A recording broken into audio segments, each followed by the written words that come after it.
Adlaw nga Miyerkules karon mga kaigsuunan, petsa 31 sa bulan sa Mayo tuig 2023. Ato karong gisaulog ang kapistahan sa pagduaw ni Santa Maria ngadto kang Elizabeth. Ang pagbasa kinutlo gikan sa Ebanghelyo sumala ni San Lucas kapitulo 1 bersikulo 39 ngadto sa 56.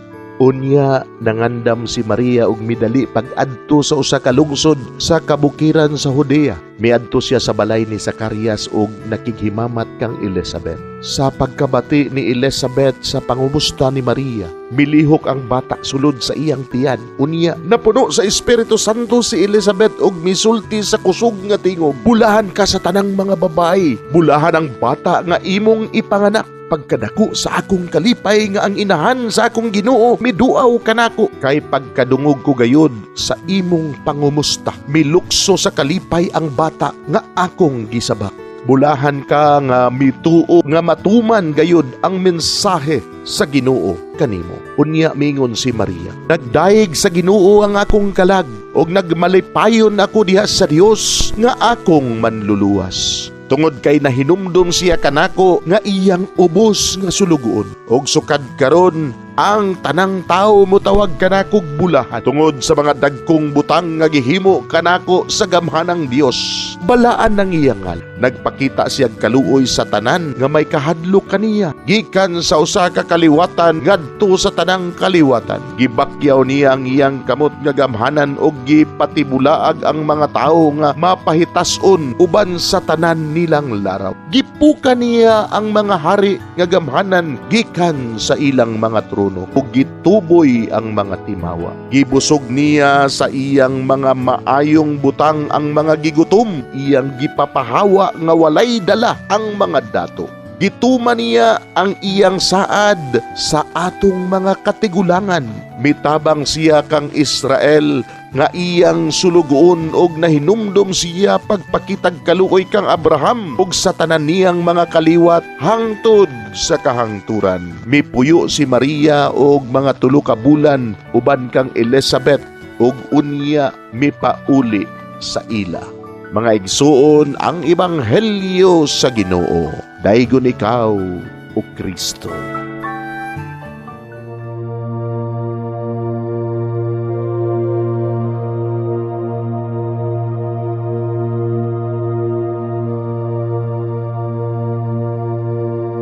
Pagampo sa dili pa magsugod sa trabaho. Magampo kita sa ngalan samahan sa Anak ug sa Espiritu Santo. Amen. Langit no namong Amahan, sa among pagsulod nining trabahoan, among gidala ang imong presensya uban kanamo. Among gipamulong ang imong kalinaw, imong grasya, imong kaluoy, ug ang imong perpektong hanay sa among mga trabaho. Among gipadayag ang imong gahom labaw sa tanan, diha sa mga butang nga among mahimo, masulti, mahuna-unaan, ug mahukman sulod nining adlaw. Ginoo, nagapasalamat kami sa gasa sa kinabuhi niining bagong adlaw, niining kahigayunan nga kami nakasulod sa trabaho ug mamahimong parte niining nga grupo. Salamat sa mga gasa nga imong gitugyan kanamo. Hamong gamiton kini diha sa pagimaya kanimo. Hatagi kami sa kusog ug kadasig sa pagbuhat sa among mga trabaho. Panalangini ang among mga proyekto, mga ideya ug kusog, aron sa ingon bisan sa pinakagamay namong mga kalampusan, magahatag kini sa imong himaya. Ubani kami Ginoo sa among pagtrabaho nining adlaw. Puna kini nga lugar sa inspirasyon ug kusog. Tabangi kami nga magtrabaho isip usa ka grupo nga mapakita sa usag-usa ang kamaayo. Himuha kami nga maayo nga makabot namo ang mga butang nga kinahanglan namong buhaton. Himuha kini nga lugar nga puno sa kalipay ug panaghigalaay. Ug kamugaway ug kalinaw ang mapatigbabaw niining dapita. Ginoo, kung kami anaa sa kalibog, giyahi kami. Kung kami muwadaan sa kadasig ug paglaom, dasiga kami. Himuha nga ang trabaho nga among gihimo ug ang paagi sa among paghimo niini makahatag unta kini ug hugot nga pagtuo, kalipay ug pahiyom sa tanan nga among mahimamat karong adlaw. Panalangini ang among mga pamilya, among Pinoy-anan, among nasod.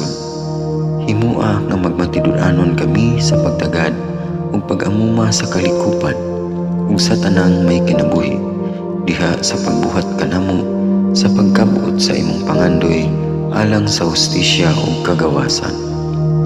O Ginoo, sa among pagbiya nining lugara, tagay kami sa imong panalangin ug kaluoy sa among pagbiyahe. Panalangini ang among mga pamilya ug Pinoy-anan nga anaon ta sa mayong kahimtang sama sa among pagbiya kanila. Ginoo, salamat sa tanang butang nga imong nabuhat, sa tanang butang nga imong gibuhat ug sa tanang butang nga imong buhaton pa. Sa ngalan ni Jesus, among giampo diha sa tumang pagigugma ug pagpasalamat. Amen.